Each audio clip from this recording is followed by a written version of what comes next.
ಆತ್ಮೀಯ H16 news ಅರ್ಥಾತ್ ಹೇ ಸೀತಾರಾಮಗೆ ಸ್ವಾಗತ. ನಾನು ನಿಮ್ಮವ M. ಮಲ್ಲಪ್ಪ ಜೋತಾರ. ಆತ್ಮೀಯರೇ, ನಮ್ಮೊಂದಿಗೆ ಇವತ್ತು ಸಹ ನಮ್ಮ ಈಶ್ವರ್ ಚಂದ್ರ ಬೆಟಗೇರಿಯವರು ದವಣದ ಹುಣ್ಣಿಮೆ ಬದಲಾಗಿ ಒಂದಿಷ್ಟೇನೋ ವಿಚಾರಗಳನ್ನು ನಿಮ್ಮೊಂದಿಗೆ ಚರ್ಚೆ ಮಾಡಬೇಕಂತೇಳಿ ಬಂದಿದ್ದಾರೆ. ಜೊತೆಗೆ ದವಣದ ಹುಣ್ಣಿಮೆಯನ್ನು ಯಾಕೆ ಆಚರಿಸಬೇಕು ಅನ್ನೋದಾಗಿರ್ಬೋದು, ಅಥವಾ ಹೊಸ ವರ್ಷದ ಹೊಸ ಹುಣ್ಣಿಮೆಯದ ಕಾರಣಕ್ಕಾಗಿರ್ಬೋದು, ಅಥವಾ ಮತ್ಯಾವುದೋ ಕಾರಣ ಆಗಿರ್ಬೋದು. ಈ ಹುಣ್ಣಿಮೆ ಆಚರಣೆ ಮಾಡೋದ್ರಿಂದ ಆಗುವ ಸರ್ವ ಮನುಷ್ಯ ಕೇಳೋ ಪ್ರಶ್ನೆ, ಲಾಭ ಏನು, ಹಾನಿ ಏನು, ಇವೆಲ್ಲ ನೆಲೆಗಟ್ಟಿನ ಒಂದಿಷ್ಟೇನೋ ಪ್ರಶ್ನೆ ಕೇಳ್ತಾ ಇದ್ದೀನಿ. ದವಣದ ಹುಣ್ಣಿಮೆಯನ್ನು ನಾವು ಪ್ರಥಮ ಹುಣ್ಣಿಮೆಯನ್ನು ಸ್ವೀಕಾರ ಮಾಡ್ತೀವಿ. ಹೌದು ಸರ್. ಈ ದವಣದ ಹುಣ್ಣಿಮೆಯ ಮಹತ್ವ ಏನು ಸರ್? ದವಣದ ಹುಣ್ಣಿಮೆಗೆ ಮಹತ್ವ ಅಂದರೆ ಇದು ಪ್ರಥಮ ಹುಣ್ಣಿಮೆ ಸರ್. ಯುಗಾದಿ ಹಬ್ಬರಿ ಹಿಂದೂಗಳ ಹೊಸ ವರ್ಷದ ಆರಂಭರಿ. ನಂತರ ಹಿಂದೂಗಳ ಹೊಸ ವರ್ಷದ ಆರಂಭ ಯುಗಾದಿ ಆದ ನಂತರ ಬರ್ತಕ್ಕಂಥ ಇದೇನು ಪ್ರಥಮ ಹುಣ್ಣಿಗೆ ದವಣದ ಹುಣ್ಣಿಮೆಗೆ ಹೆಚ್ಚಿನೊಂದು ಪ್ರಾಶಸ್ತ್ಯ ಯಾಕೆ ಕೊಟ್ಟಿದ್ದಾರೆ ಸರ್? ಈ ದವಣದ ಹುಣ್ಣಿಮೆಗೆ ಇದೊಂದು ಭಾವೈಕ್ಯತೆಯ ಒಂದು ಪ್ರತೀಕವಾಗಿ ಹುಣ್ಣಿಮೆಯನ್ನು ಆಚರಿಸ್ತಾರೆ ಸರ್. ಹೆಂಗ್ರಿ ಭಾವೈಕ್ಯತೆ ಅಂದರೆ? ಭಾವೈಕ್ಯತೆ ಅಂತ ಸರ್, ದವಣದ ಹುಣ್ಣಿಮೆಯೊಳಗೆ ಇಲ್ಲಿ ಯಾವ ಜಾತಿ ಮತ ಭೇದ ಭಾವಗಳು ಇಲ್ಲದೆ ಸರ್ ಕೆಲವೊಂದು ಹಬ್ಬ ಹರಿದಿನಗಳನ್ನು ಆಚರಣೆ ಮಾಡ್ತಾರೆ ಸರ್. ಇಲ್ಲಿ ಬರ್ತಕ್ಕಂಥ ಸರ್ ವಿಶೇಷವಾಗಿ ಇದು ಏಪ್ರಿಲ್ ತಿಂಗಳೊಳಗೆ ಬರ್ತದೆ ರೀ. ಆವಾಗ ಬರ್ತಕ್ಕಂಥ ನೋಡಿ ಕೆಲವೊಂದು ಯುಗಾದಿ ಹಬ್ಬದ ನಂತರ ರಾಮನವಮಿ ಬರ್ತದೆ ರೀ, ಹನುಮ ಜಯಂತಿ ಬರ್ತದೆ ರೀ, ಮಹಾವೀರ ಜಯಂತಿ ಬರ್ತದೆ ರೀ, ಮತ್ತು ನಮ್ಮ ರಂಜಾನ್ ಇವು ಬರ್ತದೆ ರೀ. ಇವೆಲ್ಲ ಹಬ್ಬಗಳು ಬರಬಂದ್ರೆ ಇವುಗಳನ್ನು ಹೆಂಗೆ ಆಚರಣೆ ಮಾಡ್ತಾರೆ ಸರ್ ನಮ್ಮ ಜನ ರೀ? ಯಾವ ವರ್ಣ ವರ್ಗ ನೀತಿ ಜಾತಿ ಎಲ್ಲಗಳನ್ನು ಮರೆತು ರೀ ಅವರು ಇದರೊಳಗೆ ಪಾಲ್ಗೊಳ್ತಾರೆ. ವಿಶೇಷವಾಗಿ ಒಂದು ಮಾತು ಹೇಳ್ಬೇಕಂದ್ರೆ ಸರ್, ದವಣದ ಹುಣ್ಣಿಮೆ ಅಂತಂದ್ರೆ ಸರ್ ನಮ್ಮ ಕರ್ನಾಟಕದ ಬೆಳಗಾವಿ ಜಿಲ್ಲೆ ಸೌದತ್ತಿ ತಾಲೂಕಿನ ಏಳುಕೊಳ್ಳ ಅಂತ ಹೇಳ್ಬರ್ತದೆ. ಏಳುಕೊಳ್ಳ ಜಗಜ್ಜನಿ ಎಲ್ಲಮ್ಮನ ಒಂದು ಜಾತ್ರೆ ಹಾಂ ಸರ್. ಅದಕ್ಕೆ ಏರಬಾರದ ಗುಡ್ಡ ಏರ್ಯಾಳ ಎಲ್ಲಮ್ಮ, ಏರಿ ಕೂಗ್ಯಾಳ ಬೆಳವಲ್ಲ, ಏರಿ ಕೂಗ್ಯಾಳ ಬೆಳವಲ್ಲ ಎಲ್ಲಮ್ಮ, ಕೀಲಿಲ್ಲದ ಬಂಡಿ ತಿರುವ್ಯಾಳು. ಇದಕ್ಕೆ ಕೆಲವೊಮ್ಮೆ ಸರ್ ಅಚ್ಚರಿ ಅನಿಸಿದ್ರು ಕೊಡ್ರಿ, ಕೀಲಿಲ್ಲದ ಬಂಡಿ ತಿರುವ್ಯಾಳು ಅಂದ್ರೆ ಅಂತ ಶಕ್ತಿ ಕೆಲವು ನಿಮಗೆಲ್ಲ ಸೋಜಿಗೆ ಅನಿಸ್ತದೆ ರೀ. ಹಾಂ ಸರ್, ಇಂಥ ಒಂದು ಕ್ಷೇತ್ರಕ್ಕೆ ಸರ್ ಈ ಜಗಜ್ಜನನಿ ಯಲ್ಲಮ್ಮ ತಾಯಿ ರೇಣುಕಾದೇವಿಯ ಒಂದು ದರ್ಶನಕ್ಕಾಗಿ ಸರ್. ಸೊ ಇಲ್ಲೊಂದು ವಿಶೇಷ ನಿಮ್ಗೆ ಯಾಕಂದ್ರೆ ನೀವು ಚಿಂತಕರದ್ರಿ, ಅಲ್ಲೇನು ಯಲ್ಲಮ್ಮ ದೇವಿ ಹೇಳಿಕೊಳ್ಳೋದ ಒಂದು ಇದಲ್ಲ ಸರ್, ಅದು ಪದ್ಮಾವತಿ ಅಂಥೇಳಿ ಏನು ಅಂತ ಜೈನರ ಒಂದು ದೇವಸ್ಥಾನ ಅಂತ ಒಂದು ಗುಮಾನಿ ಅದ ರೀ. ಆದರೆ ಅದು ಮುಂದೆ ಈಗ ಹೇಳಿಕೊಳ್ಳೋದು ಏನು ಯಲ್ಲಮ್ಮ ದೇವಿ ಅಂಥೇಳಿ ಅಲ್ಲಿ ದ್ವಾರ ಬಾಗಿಲಾಗ ಸ್ವಲ್ಪ ಇದೈತೆ ಅಂತ ಇತಿಹಾಸ ಭಾಳ ಘಟಿಸಿ ಹೋಗಿದ್ದಾವ. ಹಾಂ ಸರ್. ಅನೇಕ ಜೈನ ಬಸ್ತಿಗಳು ರಾಮಲಿಂಗೇಶ್ವರ ಗುಡಿ ಆಗಿದ್ದಾರೆ, ಇಲ್ಲಿ ನಮ್ಮ ಕಲ್ಲೋಳಿಯಲ್ಲೇ. ಹಾಂ ಸರ್. ಮುಂದೆ ಅನೇಕ ಕಡೆಗಳಲ್ಲೇ ಜೈನರು ಮತ್ತು ನಾವೇನು ಇವತ್ತು ಹಿಂದೂಗಳು ಮತ್ತು ಬ್ರಾಹ್ಮಣರಂತ ಕರ್ಕೊಂಡು ತಿಕ್ಕಾಡುಗಳು ಆಗ್ತಾ ಇದ್ದಾವೆ ಇತಿಹಾಸದಲ್ಲ ಸರ್. ಆ ನೆಲೆಯಲ್ಲಿ ಅದು ಒಂದು ಮೊದಲ ಜೈನ ಬಸ್ತಿ ಇತ್ತು, ಅಲ್ಲಿ ಯಕ್ಷಿಣಿಯರು ಇದ್ದಾರೆ ಅಂತೇಳಿ ಸಂಶೋಧಕರು ಹೇಳ್ತಾರೆ. ಅದಕ್ಕಾಗಿ ಅದು ನಂತರ 12ನೇ ಶತಮಾನದಾಗೋ 8ನೇ ಶತಮಾನದಾಗ ಏನೋ ಯುದ್ಧ ಆಗಿ ನಂತರ ಪ್ರವೃತ್ತರಾಗಿ ಏನೋ ಆಯ್ತು ಅಂತ ಹೇಳ್ತಾ ಇದ್ದಾರೆ. ಆದರೆ ಸರ್ ಇದು ಮೂಲಂದ ಅವರುಗೋಳು ಅಂತ ಬರ್ತಾರೆ ಅಲ್ಲಿ. ಅವರುಗೋಳು ಅಂತಕ್ಕಂಥ ಒಂದು ಎಲ್ಲಮ್ಮನ ಇದ್ರಿ, ಅದಕ್ಕೆ 7 ಕೊಳ್ಳ ಅಂತ ಹೇಳ್ತಾರೆ ಸರ್. 7 ಸಣ್ಣ ಸಣ್ಣ 7 ಕೊಳ್ಳಗಳು ಅದಾವ್ರಿ ಅಲ್ಲಿದ್ದಂತೆ ಎಲ್ಲಮ್ಮ. ಆದರೆ ಅದು ಏನೇ ಇದೆ ಸರ್, ಜೈನರು ಇದಿರೋದು ಅಥವಾ ಈ ಹಿಂದೂಗಳಿಂದ ಮಾಡಲಿ ಅಥವಾ ರೇಣುಕಾದೇವಿಯ ಒಂದು ಸ್ಥಾನ ಇರುತ್ತೆ. ಈಗ ನೋಡಿ ವಿಶೇಷವಾಗಿ ರೇಣುಕಾ ಯಲ್ಲಮ್ಮ ಇಬ್ಬರು ರೀ ಒಬ್ಬರೇ ಅಂಥೇಳಿ ಮೊದಲಿಂದ ಒಂದು ಪ್ರತೀತಿ ಬಂದೈತೆ ರೀ. ಇತ್ತಿತ್ತಲಾಗಿ ರೇಣುಕಾ ಬೇರೆ ಯಲ್ಲಮ್ಮ ಬೇರೆ ಅಂಥೇಳಿ ಕೆಲವೊಂದು ನಾವು ಇದ್ರಾಗ ನೋಡ್ತೀವಿ ಸರ್, ಧಾರಾವಾಹಿಗಳದ್ದು ನೋಡ್ತಾರೆ. ಏನೇ ಇದ್ರೂ ಸಿಗ್ತಾರೆ ನಮ್ಮ ಒಂದು ಜನರ ಒಂದು ಮನಸ್ಸು ಅದರ ಜನರ ಒಂದು ಭಾವ ಅದು ಮಾತ್ರ ರೀ ಅಚಲವಾಗಿದೆ ಸರ್. ಮುಂದೆ ಒಂದು ವಿಶೇಷ ನಮ್ಮ ಕರ್ನಾಟಕದಲ್ಲಿರ್ತಕ್ಕಂಥ 7 ಕೊಳ್ಳಕ್ಕರಿಂದ ಯಲ್ಲಮ್ಮ ಒಂದು ಪರಸಗಡ ಅಂತ ಹೇಳ್ತಾರೆ ಸರ್. ಇದಕ್ಕೆ ರೀ ವಿಶೇಷವಾಗಿ ಮಹಾರಾಷ್ಟ್ರದಿಂದ ಜನ ಬರ್ತಾರೆ ಸರ್. ಮಹಾರಾಷ್ಟ್ರದಿಂದ ಹೆಂಗೆ ಬರ್ತಾರೆ ಸರ್, ತಂಡೋಪತಂಡವಾಗಿ ಅದನ್ನು ನೋಡೋದನ್ನು ಒಂಥರ ಮನಸ್ಸಿಗೆ ಒಂಥರ ಇತ್ತು ಸರ್. ಚಕ್ಕಡಿಗಳನ್ನು ಕಟ್ಟಿಕೊಂಡ್ರಿ, ಒಂದು 4-5 ದಿವಸದ್ದೆಲ್ಲ ಸಂತೆ ಸಾಮಗ್ರಿ ಎಲ್ಲ ತೊಗೊಂಡು ಆ ಎತ್ತುಗಳಿಗೆ ಮೇವ ಎಲ್ಲ ತೊಗೊಂಡು ಬಿಟ್ಟು ಆ ಒಂದು ದೇವಿಯ ಒಂದು ದರ್ಶನ ಅದಕ್ಕೊಂದು ಅದು ಆನಂದ, ಅದಕ್ಕೆ ಇಷ್ಟು ಚಂದ ಅವರು ಆನಂದ ನೋಡ್ತಾರೆ. ಅದನ್ನು ನೋಡ್ಬೇಕ್ರಿ ನಾವು. ನೋಡಿದ್ರೆ ಅವಾಗ ಏನು ಅನಿಸುತ್ತಂದ್ರೆ ಏನಪ್ಪ ಸುಮ್ಮನೆ ಅದು ವೈಚಾರಿಕತೆ ಅದು ಇದು ಚಿಂತನೆ ಮಾಡ್ಕೋತ ಕುಂತಿರ್ತಾರಲ್ಲ ರೀ, ಅಲ್ಲಿ ಅವ್ರ ಜೀವನ ಕ್ರಮಗಳನ್ನು ನೋಡಿದ್ರೆ ಒಂಥರ ರೀ ಭಾವೈಕ್ಯತೆ ಮೂಡ್ತದೆ ರೀ. ಭೇದ ಅನ್ನೋದನ್ನು ಇಲ್ಲ ರೀ. ಇಂಥ ಒಂದು ಭಾವೈಕ್ಯತೆಯ ತಾಣರೇ ಇಂಥ ನಮ್ಮ ಅದ್ರಿ ಇದು ಸವತಿ ಯಲ್ಲಮ್ಮ ದೇವಸ್ಥಾನ. ವಿಶೇಷವಾಗಿ ದವಣದ ಹುಣ್ಣಿಮೆಗೆ ರೀ ಅಲ್ಲಿ ಪ್ರತಿ ಹುಣ್ಣಿಮೆಗೂ ಜನ ಬರ್ತಿರ್ತಾರೆ ರೀ. ಆದರೆ ದವಣದ ಹುಣ್ಣಿಮೆಗೆ ವಿಶೇಷವಾಗಿ ಬರ್ತಾರೆ. ಯಾಕೆ ಬರ್ತಾರೆ ದವಣ ಹುಣ್ಣಿಮೆಗೆ? ನಿಮ್ಗೇನು ರೀ ಏನಾದರೂ ಗೊತ್ತದ ಆ ವಿಷಯದೊಳಗೆ ರೀ? ಅಲ್ಲಿ ಸರ ಈ ಯಲ್ಲಮ್ಮಗೆ ಏನಂತ ಅವರು ಒಂದು ನಡಕ್ಕೆ ಏನಾಗಿರ್ತೈತೆ ಸರ್, ಅದು ಕಾರ್ತಿಕ ವೀರ್ಯಾರ್ಜುನ ಅಂದ್ರೆ ಜಮದಗ್ನಿಯಲ್ಲಿ ಹಾಗೆ ಒಂದು ಏನಾಯ್ತಂದ್ರೆ ಪರಶುರಾಮ ತಾಯಿಯ ಶಿರವನ್ನು ಛೇದನ ಮಾಡ್ತಾನೆ ರೀ. ಆವಾಗ ಏನಾಗಿತ್ತು ಸರ್, ಪರಶುರಾಮ ಈ ಮೂರು ಎಷ್ಟಾದರೂ ತಾಯಿ ಅಂದರೆ ಎಲ್ಲರಿಗೂ ಪ್ರೀತಿ ಅಲ್ರಿ. ಅವ್ರು ಹೇಳ್ತಾರೆ, ಜಮದಗ್ನಿ ನಿನ್ನ ತಾಯಿ ವ್ರತ ಭಂಗ ಆಗೈತಿ, ಆಕೆ ಶಿರಚ್ಛೇದನ ಮಾಡ್ತೀವಿ ಅವ್ರ ತಮ್ಮಂದ್ರಿಗೆ 3 ಮಂದಿಗೆ, ಸುಲೋಚನ ಬೆಲೋಚನ ಚಿತ್ರಲೋಚನ ಅವ್ರಿಗೆ ಹೇಳಿದವ್ರು ಕಡಿಯಂಗಿಲ್ಲ ರೀ. ಆದ್ರೆ ಪರಶುರಾಮ ಬಂದ ಕೂಡಲೇ ತಂದೆ ಮಾತು ಮೀರಿದ್ರೆ ಭಗವದ್ಭಕ್ತಿಗೆ ದೋಷ ಬರ್ತದೆ ತಿಳ್ಕೊಂಡು ಹಿಂದೆ ಮುಂದೆ ನೋಡಿದ್ರೆ ತಾಯಿ ಶಿರಚ್ಛೇದನ ಮಾಡಿಬಿಡ್ತಾನೆ. ನಂತರ ತಾಯಿ ಏನಕ್ಕೈತೆ ಸರ್, ಎಷ್ಟಾದರೂ ನೋಡಿ ಸರ್ ಮುಂದೆ ಅವ್ರಿಗೆ ಕರುಣೆ ಬರ್ತದೆ ಋಷಿಗಳಿಗೆ. ಇಲ್ಲ ನೀನು ನನ್ನ ಕೆಲಸ ಮಾಡಿದಿ ಮಗನ, ನಿನಗೆ ಏನು ಬೇಕು 3 ವರ ಕೊಡ್ತಾನೆ ಕೂಡಲೇ ಮೊದಲು ತಾಯಿನೇ ಬಿಡ್ಕೊತಾನೆ ರೀ.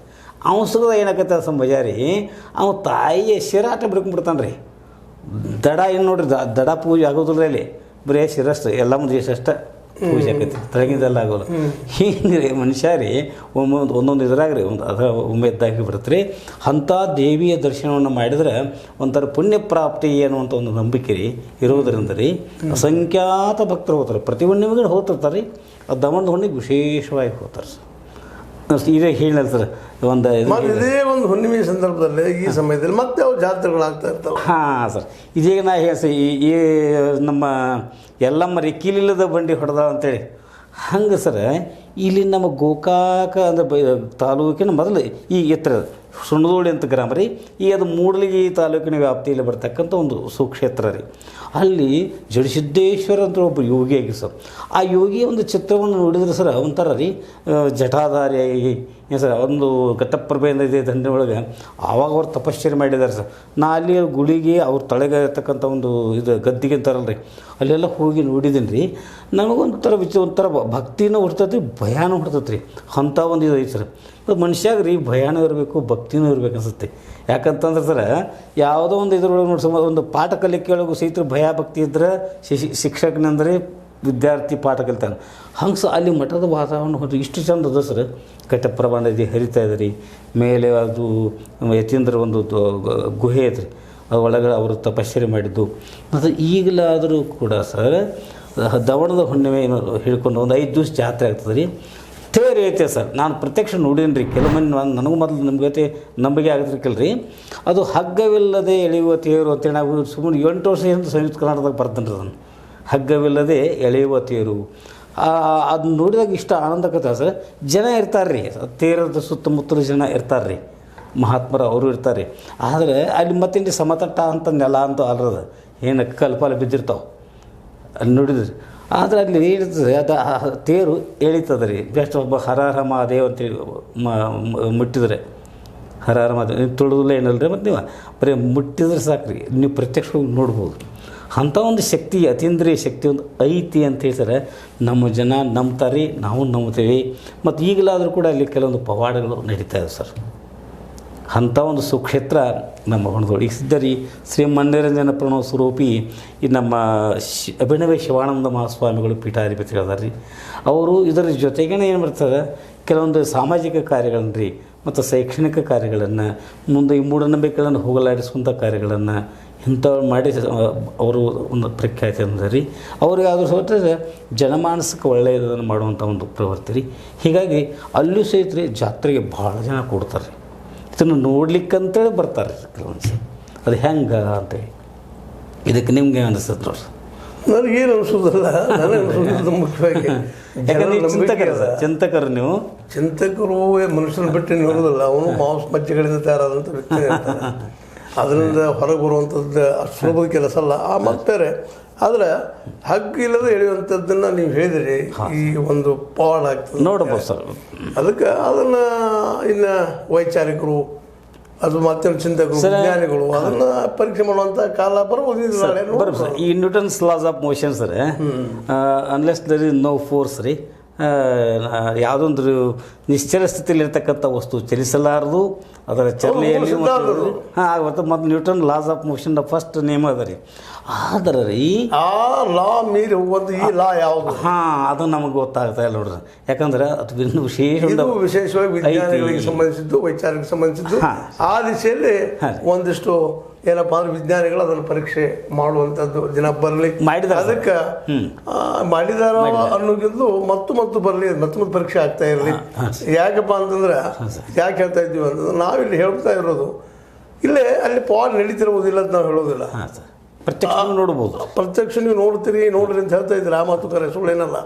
ಆದ್ರೆ ಒಂದು ಏನಪ್ಪ ಅಂದ್ರೆ ಪವಾಡ ಹೆಂಗಿರ್ಬೇಕಂದ್ರೆ ಪರಿವರ್ತನೆಗೆ ದಾರಿ ಹಾಕುವಂಥದ್ದು ಇರಬೇಕು. ಹೌದು ಹೌದು. ಹೊಸದನ್ನು ನೀಡುವಂಥದ್ದು ಇರಬೇಕು. ಮೂಢನಂಬಿಕೆಗೆ ಅದು ಬಲಿ ಆಗದಂಗೆ ಅದನ್ನು ಮುಂದೆ ಚೊಕ್ಕೊಂಡು ಹೋಗುವಂಥದ್ದು ಇರಬೇಕು.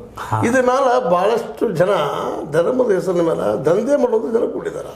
ಸರಿ, ಇನ್ನೊಂದು ಈ ಸಂದರ್ಭ ಹೇಳಕ್ರಿ, ಆ ತೇರಿಗೆ ಕೆಲವೊಂದು ಮಕ್ಕಳನ್ನ ಹಿಂಗೆ ಇಡ್ತಾರೆ. ಇದೆಲ್ಲ ವಿಚಿತ್ರ ಅನ್ಸುತ್ತೆ ರೀ. ಆ ಮಕ್ಕಳನ್ನ ಇಟ್ಟಾಗ ಅದು ತೇರು ಜಂಪ್ ಆಗೈತೆ ರೀ. ಇವೆಲ್ಲ ನಮಗೆ ನಂಬಲಿಕ್ಕೆ ಇದನ್ನು ನಾನು ಕೇಳಿದ್ದೀನಿ ರೀ. ಅದು ತೇರು ಹೇಳಿದ್ ನೋಡಿದ್ದೀನಿ. ಅದು ಇವೆಲ್ಲ ನಮಗೆ ನಂಬಲಿಕ್ಕೆ ಅದು ಹೂವಿಗೆ ನೆಲಕಲಾರದಂಥ ಸಂಗತಿಗಳು ಆದರೂ ಕೂಡ ರೀ. ಮತ್ತು ನಾನು ಪ್ರತ್ಯಕ್ಷ ನೋಡಿದ್ದೆ, ಕುಲಿಗೋಡು ಅಂತ ಬರ್ತಾರೆ ರೀ, ಬಲಭೀಮ ದೇವಸ್ಥಾನ ರೀ. ಅಲ್ಲಿ ಮಕ್ಕಳನ್ನ ಎತ್ತರ ಶಿಖರದ ಜೊತೆ ಅಲ್ಲಿಂದ ಒಗಿತಾರೆ. ಇವೆಲ್ಲ ನಾವು ಒಂದು ಚಿಂತನೆಗೆ ಒಳಪಟ್ಟರೆ ಏನಪ್ಪ ಇದು ನಿಮ್ಮಂಥವ್ರು ಭಾಳ ನೋಡ್ಬೇಕು ಸರ್. ಯಾಕಂದ್ರೆ ಇವನ್ನ ಹೊರಗೆ ಹಚ್ತಾರೆ ನೀವು. ಅದು ಹೆಂಗೆ ಏನು ಯಾಕಂದರೆ ಇವು ಮೂಢನಂಬಿಕೆಗಳಿಗಿಂತ ಅತೀತವಾಗಿ ಕೆಲವೊಂದು ನಡೆಯುವಂಥ ಘಟನೆಗಳು. ಆಯಿತು, ನಿಮ್ಮದು ಮಾತಿನ ಪ್ರಕಾರ, ನಿಮ್ಮ ವಿಶ್ವಾಸದ ಪ್ರಕಾರ ಅತೀತವಾದಂಥವು ಅತೀಂದ್ರಿಯ ಕೆಲಸಗಳು ಅದಾವ ನೀವು ಹೇಳ್ತೀರಿ. ಹ್ಞೂ ಸರ್, ನೀವು ಹೇಳ್ತೀರಿ. ಆ ಅತೀಂದ್ರಿಯಗಳ ಬಗ್ಗೆ ಇನ್ನಷ್ಟು ಅಭ್ಯಾಸ ಮಾಡುವಂಥ ದಿನಗಳು ಬರಲಿ. ಹಾಂ ಸರ್. ವಿಜ್ಞಾನಿಗಳು ಅದಕ್ಕೆ ಸಂಬಂಧಿಸಿದಂಥ ವೈಚಾರಿಕ ಚಿಂತಕರು ಕೂಡಲಿ, ಅದನ್ನ ನೋಡುವಂಥ ದಿನ ಬರಲಿ. ಅದಕ್ಕೆ ಆಸ್ಪದ ಮಾಡಿಕೊಡುವಂಥ ಅಲ್ಲಿ ವ್ಯವಸ್ಥೆನೂ ಆಗಬೇಕು ಸರ್. ಮತ್ತು ಒಂದು ಯಾಕಂದ್ರೆ ಒಂದನ್ನ ಟೆಸ್ಟ್ ಮಾಡುವಂಥ ಭಾಳಷ್ಟು ಕಡೆ ಏನಾಗ್ತದಪ್ಪ ಅಂದ್ರೆ ಅದನ್ನ ನಂಬ್ಕೊಂಡು ಬಂದಂಥವ್ರು ಇದಕ್ಕೆ ಹೊಡೆದು ಬಿಡ್ತದೆ ಅಂತೇಳಿ ಅದಕ್ಕೆ ಅವಕಾಶ ಕೊಡ್ಲಿಕ್ಕೆ ಹೋಗೋದಿಲ್ಲ. ಇದನ್ನು ನಾವು ಗಮನಿಸಿದಂಥ ಒಂದು ವಿಷಯ ಸಾಮಾನ್ಯವಾಗಿ. ಯಾಕಂದ್ರೆ ಅದನ್ನ ಕೂಡಿ ನಾ ಹೇಳ್ತಾ ಇಲ್ಲ, ಅದನ್ನ ಪರೀಕ್ಷೆ ಮಾಡಬೇಕಪ್ಪ, ಮಾಡ್ಬೇಕಂತ ಅವಕಾಶ ಅವ್ರು ಕೊಡಬೇಕಾಗ್ತದೆ. ಇರ್ತದೆ ಸರ್, ಇರ್ತದೆ ರೀ. ಮತ್ತು ಸರ್ ನೀವು ಹೇಳಿದ್ರಿ there is a supernatural force in the universe. ಒಂದು ಏನೋ ಒಂದು ಅಗೋಚರವಾದಂಥ ಅಗಮ್ಯವಾದಂಥ ಒಂದು ನೋಡ್ರಿ, ಶಕ್ತಿ ಅಂತ ಏನು ಶಕ್ತಿ ಚಲಿಸಾಕೈತಿಲ್ಲ, ಮಾಡಕೈತಿಲ್ಲ, ಆ ಮಾತು ಬೇರೆ. ಆ ಶಕ್ತಿ ಬಗ್ಗೆ ಅಭ್ಯಾಸ ಮಾಡೋದಿನ್ನು ಭಾಳಷ್ಟು ಅದ ರೀ. ಅದನ್ನ ಏನು ವೈಜ್ಞಾನಿಕವಾಗಿ ತಿಳ್ಕೊಬೇಕಾಯ್ತು. ನಾವು ಹೇಳ್ತಾ ಇರೋದಿಲ್ಲ ಇಷ್ಟ ವೈಜ್ಞಾನಿಕವಾಗಿ. ನಾವು ಅದ್ರ ವಿರೋಧ ಮಾಡಕೈತಿಲ್ಲ, ಅದನ್ನ ಅದು ನಡೀತಿರೋದಿಲ್ಲ ಅಂತ ಹೇಳಕ್ ಹೋಗೋದಿಲ್ಲ. ಆದ್ರೆ ಅದನ್ನ ವೈಜ್ಞಾನಿಕವಾಗಿ ಪರೀಕ್ಷೆ ಒಳಪಡಿಸುವಂತ ಒಂದು ವ್ಯವಸ್ಥೆನೂ ಮಾಡಿಕೊಡ್ಬೇಕಾಗ್ತದೆ. ನೀವು ಹೇಳಿದ ಮ್ಯಾನೇಜ್ಮೆಂಟ್ ಬಂಗಾರವನ್ನು ಎಷ್ಟು ನೀವು ಅಗ್ನಿಯಾಗಿ ಹಾಕ್ತಿರಲ್ಲ, ಮತ್ತೆ ಅದು ಹೊಳಪ ಬರ್ತದ್ರಿ. ಹಂಗೆ ಮಾತುಗಳು ನಾ ಹೇಳೋದು ಕೇಳ್ರಿ. ಇಂಥ ಮಾತುಗಳು ಏನಾಗ್ತದಪ್ಪ ಅಂದ್ರೆ ಕೆಲವೊಂದು ಜನ ದುರುಪಯೋಗ ಮಾಡ್ಕೊಳ್ಳುವಂಥವ್ರು ಭಾಳ ಇದ್ದಾರೆ. ಅದ್ರ ಹೆಸರು ಮೇಲೆ ದೇವ್ರು ಬರ್ತದೆ ನಮ್ಮ ಮೈಯಾಗ ಅಂತ ತಿಳ್ಕೊಂಡು ಗಂಟು ಮಾಡೋದು ಅಲ್ಲೇಳೋರು ಇದ್ದಾರೆ. ಅನೇಕ ಸ್ವಾಮೀಜಿಗಳು ನಾವು ಅದು ಎಕ್ಸ್ಪೋಸ್ ಮಾಡಿದ್ದು ಇದ್ದಾರೆ. ಅದಕ್ಕೆ ಅದ್ರ ಅರ್ಥ ಅಲ್ಲಿ ಇಲ್ಲ ಅಂತ ಹೇಳಕತ್ತಿಲ್ಲ. ಅದನ್ನ ನಿಮ್ಗೆ ಕೆಲವೊಂದು ಸತ್ಯ ಘಟನೆಗಳ ಮೇಲೆ ಬೆಳಕು ಚೆಲ್ಲುವಂಥ ಕಾರ್ಯ ನಿಮ್ಮ ಅದು ಪರೀಕ್ಷೆ ಆಗಲೇಬೇಕಾದಂಥ ಕೆಲವೊಂದು ಅದು ಅವ್ರು ಅವಕಾಶ ಕೊಟ್ಟರೆ ಮಾಡ್ಬೋದು. ಬೇಡ ಅವಕಾಶ ಕೊಡ್ತದೆ ಅಂತ ಹೇಳ್ತಿರ್ತಾರೆ. ಕೆಲವೊಮ್ಮೆ ನಾವು ನೋಡ್ರಿ ಅವ್ರ ಪಾಪ ನಾವು ಏನೋ ಮಾತಾಡಿದ್ರು ಅದು ಆಭಾಸ ಕಾರಣಕ್ಕಾಗ್ತದೆ. ಆದ್ರೂ ಸರ್ ಅದು ಪೂರ್ತಿ ನಂಬ್ಕೊಂಡು ಬಂದಂಥವ್ರು ಇರ್ತಾರೆ. ಆ ಪೂರ್ತಿ ನಂಬ್ಕೊಂಡು ಬಂದಂಥವ್ರ ಒಂದು ಸಪೋಸ್ ನಾಳೆ ವಿಜ್ಞಾನಕ್ಕೆ ಒಳಗೆ ಬರಿ ಹೆಚ್ಚಿದಾಗ ಅದೇನಾದರೂ ಸ್ವಲ್ಪ ಅವ್ರ ನಂಬಿಕೆಗೆ ವಿರೋಧ ಆಗುವಂಥ ಪ್ರಸಂಗ ಬಂದಾಗ ಅಲ್ಲಿ ಹಿಂಸಾತ್ಮಕ ಘಟನೆಗಳಾಗುವಂಥ ಸಾಧ್ಯತೆಗಳು ಇರ್ತಾವೆ. ಹಂಗಾಗಬಾರ್ದು ಸರ್. ಮತ್ತೆ ಸತ್ಯದ ದರ್ಶನ ಆಗ್ಬೇಕ್ರಿ. ನೀವು ಹೇಳಿದಂಗೆ ರೀ, ಸತ್ಯದ ದರ್ಶನ ಆಗ್ಬೇಕ್ರಿ. ಅದರಿಂದ ರೀ ಇದರ ಒಂದು ಮಾಡೋದ್ರಿಂದ ಇನ್ನಷ್ಟು ಅದಕ್ಕೆ ಅದು ನಿಜವಾಗಿ ಇತ್ತಂದ್ರೆ ಇನ್ನಷ್ಟು ಹೆಚ್ಚು ಹೆಸರು ಮತ್ತೆ ಆಗೋದಿಲ್ಲ. ಹೌದು. ಈಗ ನಾವು ಪರೀಕ್ಷೆ ಮಾಡಕ್ಕೆ ಹೊಂಟಿದ್ದು ಅದು ಮೂಢನಂಬಿಕೆ ಆಗಬಾರದು ಅನ್ನೋ ಕಾರಣಕ್ಕಾಗಿ ಅದನ್ನೆಲ್ಲ ಭಾಳ ಉತ್ತಮ ಅಂತ ನಾವು ನಿಜಕ್ಕೂ ಸರ್. ಅಂತ ಒಂದು ಯಾಕಂದ್ರೆ ಹಿಂಸೆ ಅವಕಾಶ ಕೊಡ್ತಂದ್ರೆ ಅದು ಮತ್ತೊಂದು ದಾರಿ ಆಗ್ತದೆ. ಇಲ್ಲ ಸರ್, ಆ ಥರ ಅಂತೂ ಇದೇನಿಲ್ಲ ರೀ. ನೀವು ಅವ್ರ ಪರವಾಗಿ ಮಾತಾಡಕತ್ತಿಲ್ಲ. ಇಲ್ಲ ನಾನು ನಿಮ್ಮದು ಮಾತಾಡಕತ್ತೀನಿ. ಅಲ್ಲಿ ಯಾಕೆ ಮಾತು ಹೇಳ್ತಾ ಇದ್ದೀನಪ್ಪ ಅಂದ್ರೆ ಇದು ಭಾಳ ಸೂಕ್ಷ್ಮವಾದ ವಿಷಯ, ಧರ್ಮಕ್ಕೆ ಸಂಬಂಧಿಸಿದ ವಿಷಯ. ಇದನ್ನ ನಾವು ಕೆಳಕದೆ ನೋಡ್ಕೊಂಡು ಹೋಗುವಂಥದ್ದು ಹಿಂದಿನ ನಾಳೆ ಹೊರಗೆ ಬಂದೇ ಬರ್ತದ. ಹಿಡಿದು ವರ್ಷ ಬಂತಂದ್ರೆ ಹಿಂದಿನ ನಾಳೆ ಏನಾಗ್ತದೆ ಗೊತ್ತು. ಬಟ್ ಏನೋ ಆಗಲಿ ಅದೊಂದು ಸದ್ಭಾವನೆಯಿಂದ ಮಾಡುವಂಥದ್ದು, ಜನರಿಗೆ ಒಳ್ಳೇದಾಗ್ತದಪ್ಪ ಅನ್ನೋಂಥ ದೃಷ್ಟಿಕೋನ ಮಾಡುವಂಥದ್ದು ಅದನ್ನ ಒಪ್ಕೊಂಡು. ಬಟ್ ಅದು ಮೂಢನಂಬಿಕೆ ಆಸ್ಪತ್ರೆ ಕೊಡಬಾರದು ನಮ್ಮ ಕಳಕಳಿ ಮನೆ ಒಪ್ತು ರೀ. ಆದರೆ ಇದು ಮೂಢನಂಬಿಕೆಗಳಿಗಿಂತ ನೀವು ಸ್ವಲ್ಪ ಪ್ರತ್ಯಕ್ಷ ನೋಡಬಹುದಂತ ಸತ್ಯ ಘಟನೆಗಳು. ನಾನು ಮತ್ತೆ ಅದನ್ನ ಹೇಳ್ತಾ ಇದ್ದೀನಿ ನಿಮಗೆ. ಅದಕ್ಕೆ ಅವಕಾಶ ಮಾಡಿಕೊಡುವಂಥದ್ದು, ಓಪನ್ ಆಗಿ ಮಾಡುವಂಥ ಅವ್ರು ಎಲ್ಲ ಹೇಳ್ತಾರೆ, ಇಲ್ಲ ಅಂತಲ್ಲ. ಆದರೆ ಕೆಲವೊಂದಿಷ್ಟು ಕಡೆ ಹೋದಾಗ ಏನಾಗ್ಯದಪ್ಪ ಅಂತ ವಿಚಾರಕ್ಕೆ ಹೋದಾಗ ಪರೀಕ್ಷೆ ಮಾಡಕ್ಕೆ ಹೋದಾಗ ಅದು ವಿರೋಧ ಬಂದ ಅದಕ್ಕೆ ಇನ್ನೂ ಬೇರೆ ಬೇರೆ ಅರ್ಥ ಕಲ್ಪಿಸುವಂಥದ್ದು ಅದಕ್ಕೆ ಏನು ಮಾಡ್ತಾರೆ ಅವ್ರು ಬಿಟ್ಟಿದ್ದಂತೆ ಜನ ಅಂತ ಹೇಳ್ತಾರೆ. ವಿಚಾರವಾದಿಗಳು ಮನುಷ್ಯರನ್ನ ರೀ, ಸಾವು ಎಲ್ಲರೂ ಅಂಜವ್ರು. ಹೌದ್ರಿ, ಹೌದ್ರಿ, ಕರೆಕ್ಟ್. ಸಾವು ಹೇಳ್ತಿದಂಥ ಜೀವಿ ಯಾವುದೂ ಇಲ್ಲ. ಹೌದೌದು. ವಿಚಾರವಾದಿ ಅಂತೇಳಿ ಬೆಂಕಿ ಹೋಗಿ ಬೀಳೋದಿಲ್ಲ, ಗೊತ್ತಿರ್ತದೆ. ಹೌದು. ಅದಕ್ಕೆ ಕೆಲವು ಭಾಳ ಅತಿ ಒಂದು ವಿಚಾರಗಳನ್ನು ಆಯ್ತು ನಿಮ್ಮ ನಂಬಿಕೆ ಇದೆ ಮಾಡ್ಕೊಳ್ಳಿ. ಅದು ಸರ್ ನಮ್ಮ ಒಂದು ಭಾಗದೊಳಗೆ ಇಂಥ ಒಂದು ಸುಕ್ಷೇತ್ರ ಇಂಥ ಒಂದು ಇವನು ನಡೀತಾ ಇದ್ದಾವಲ್ರಿ, ಪ್ರತ್ಯಕ್ಷ ಎಲ್ಲರಿಗೂ ಚಿರಪರಿಚಿತವಾದಂಥ ವಿಷಯವನ್ನು ನಮ್ಮ ವಾಹಿನಿಯ ಮುಖಾಂತರ ನೀವು ಬಿತ್ತರ ಮಾಡ್ತಾ ಇದ್ದಾರಲ್ರಿ, ಇದು ಒಂಥರ ಶ್ಲಾಘನೀಯ ಸರ್. ತಮಗೆ ಧನ್ಯವಾದ. ಅದಕ್ಕಾಗಿ ನಾವು ತಿಳಿಸ್ತೇ ಇರಲಿ, ಅಲ್ಲಿ ಇರ್ಬೋದು ಇಲ್ಲ ಅಂತ ಹೇಳಿಕ್ಕೆ ಹೋದ್ರೆ ಅದಂತ ಇಟ್ಕೊಳ್ಳೋಣ. ಬಟ್ ಪರೀಕ್ಷೆಗೆ ಒಳಪಡಿಸೋದು ಅವರು ಸ್ವತಃ ಮಾಡಬೇಕು. ಜೊತೆ ಅವರು ಮನಸ್ಸಿನಿಂದ ಅವರು ಸ್ವತಃ ಪರೀಕ್ಷೆ ಮಾಡಿದಾಗ ಅವ್ರು ನಿಜ ಅನಿಸಿದಾಗ ಒಂದು ಓಪನ್ ಆಗಿ ಅದು ಮಾಡುವಂಥದ್ದು ಬರಲಿ, ನೋಡೋಣ. ಸಾಕಷ್ಟು ಮೊದಲಿಂದ ಹಾಕೋತ ಬಂದದ ಸರ್, ಇನ್ನೂ ಮಾಡಬಹುದು ಸರ್. ಅಂಥದ್ದು ಸತ್ಯ ಘಟನೆ ಇದು. ಆದಮೇಲೆ ಇಲ್ಲಿವರೆಗೆ ನಮ್ಮ ಈಶ್ವರಚಂದ್ರ ಬೆಳಗೇರಿಯವರ ಅಭಿಪ್ರಾಯ ಮತ್ತು ಅವರ ಸತ್ಯ ಘಟನೆ ನೆಪದಲ್ಲಿ ನಮ್ಮ ಕುರುಗೋಳದ ಅಲ್ಲಿಯ ಸುಣದೋಳಿ ಜಡಿಸಿದ್ದೇಶ್ವರ ತೀರ ನಾನು ಕೇಳಿದ್ದದು ನೋಡಿಲ್ಲ. ಹಗ್ಗವಿಲ್ಲದ ಹೋಗ್ತದ, ನಡೀತದ, ಚಲನೆ ಆಗ್ತದ ಅಂತೇಳಿ ಅದು ನಿಜ. ಅದನ್ನು ನಾವು ಒಪ್ಕೊಳ್ಳೋಣ. ಆದರೆ ಅದು ಯಾವುದೇ ಇದ್ದರೂ ಸಹಿತದು ಅದೊಂದು ಮೂಢನಂಬಿಕೆಗೆ ಆಸ್ಪದ ಕೊಡೋದು. ಇನ್ನೂ ಮತ್ತು ಪರೀಕ್ಷೆ ಒಳಗಾಗ್ತಾ ಹೊಸ ವಿಷಯ. ಯಾಕಂದ್ರೆ ಇವತ್ತು ಅನೇಕ ಪ್ರಶ್ನೆಗಳು ಹಾಗೆ ಉಳಿದಿದ್ದಾವೆ ನಮ್ಮಲ್ಲಿ. ಆ ಪ್ರಶ್ನೆಗಳು ಉತ್ತರ ಹುಡುಕೋದು ಕೆಲಸ ಆಗಬೇಕಾಗಿದೆ.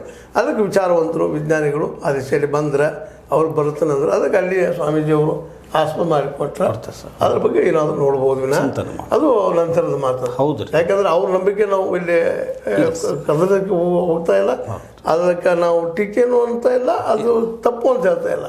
ಅದರಿಂದ ಕೆಟ್ಟದ್ದು ಯಾರಿಗೆ ಆಗಿಲ್ಲ ಅಂದಾಗ ಅದ್ರ ಬಗ್ಗೆ ನಾವು ಟೀಕೆ ಮಾಡಿದ್ರೆ ಏನೂ ಅರ್ಥ ಇಲ್ಲ. ಸದಭಿಪ್ರಾಯ ಹೌದೌದ್ರಿ.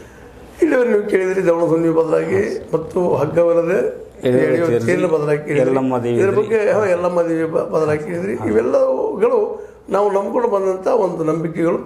ಈ ನಂಬಿಕೆಗಳು ಎಷ್ಟರ ಮಟ್ಟಿಗೆ ನಮ್ಮ ಬದುಕಿಗೆ ನಮ್ಮನ್ನು ಆವರಿಸ್ಕೊಂಡವಂದ್ರೆ ಅದು ನಮ್ಮ ಕಲ್ಪನೆ ಮಾಡಲಿಕ್ಕೆ ಸಾಧ್ಯ ಇಲ್ಲ. ಅಷ್ಟು ನಾವು ಅದರಲ್ಲಿ ಇನ್ವಾಲ್ವ್ ಆಗಿದೆ ಅಂತ ಹೇಳ್ದ. ದವಣಧ್ವನಿ ಬರ್ತಾ ಇದೆ, ಎಲ್ಲರೂ ಕೂಡ ಆಚರಿಸುವಂಥದ್ದು, ಎಲ್ಲಮ್ಮ ದೇವಿಗೆ ನಡೆದುಕೊಳ್ಳುವಂಥದ್ದು. ಜೊತೆಗೆ ಇನ್ನಷ್ಟು ಈ ದೇಶದ ಪುರಾಣ ಪುಣ್ಯಕಥೆಗಳ ಬಗ್ಗೆ ಮೇಲೆ ಚರ್ಚೆಗಳು ನಡೀತಾ ಹೋಗಬೇಕು ಅನ್ನೋ ಉದ್ದೇಶ ಇಟ್ಕೊಂಡು ಈ ಒಂದು ಕಾರ್ಯಕ್ರಮ ಇಟ್ಕೊಂಡಾಗಿದೆ. ಇದರಲ್ಲಿ ಯಾರಿಗೂ ಮನಸ್ಸಿಗೆ ನೋವು ಮಾಡಬೇಕು ಅನ್ನೋಂಥ ಉದ್ದೇಶದಲ್ಲಿ ಇಲ್ಲ ಅನ್ನೋದು ನಾವೆಲ್ಲ ತಿಳ್ಕೊಂಡು ಹೋದ್ರೆ ಭಾಳ ಉತ್ತಮ. ಯಾಕಪ್ಪ ಅಂದ್ರೆ ಕೆಲವೊಂದು ವಿಷಯಗಳಲ್ಲಿ ಕೈ ಹಾಕೋದು ಮಾಡೋದಪ್ಪ ಅಂದ್ರೆ ಸುಮ್ಮನೆ ಅನಗತ್ಯ ವಿವಾದಕ್ಕೆ ಕಾರಣಗಳಾಗುವಂಥ ಸಾಧ್ಯತೆಗಳಿರ್ತಾವೆ. ಅದೇನಿಲ್ಲಿ ವಿವಾದ ಇಲ್ಲ, ಸತ್ಯದ ನಾವು ನಂಬ್ತೀವಿ. ಆದಷ್ಟು ಇನ್ನಷ್ಟು ಜನರಿಗೆ ಅದನ್ನು ತಿಳಿಸಿ ಅದರಿಂದ ಮೂಢನಂಬಿಕೆ ಬೆಳೆದಂಗೆ ನೋಡ್ಕೋಬೇಕಾಗಿದ್ದು ನಮ್ಮೆಲ್ಲರ ಸಾರ್ವಜನಿಕರ ಕರ್ತವ್ಯ ಅಂತ ಹೇಳ್ತಾ ಇದು ನಿಮ್ಗೆ ಲೈಕ್ ಆಗಿರ್ಬೋದು. ಲೈಕ್ ಮಾಡಿ, ಶೇರ್ ಮಾಡಿ, ಕಮೆಂಟ್ ಮಾಡಿ. ಜೊತೆಗೆ ಸಬ್ಸ್ಕ್ರೈಬ್ ಆಗೋದು ನಿಲ್ಲಿಸಕ್ಕೆ ಹೋಗ್ಬಾರ್ದು. 16 ನ್ಯೂಸ್ ಅರ್ಥಾತ್ ಹೇಳಿ ಸೀತಾರಾಮ್ ಸತ್ಯದ ಕೈಗಳಲ್ಲಿ ವಂದನೆಗಳು.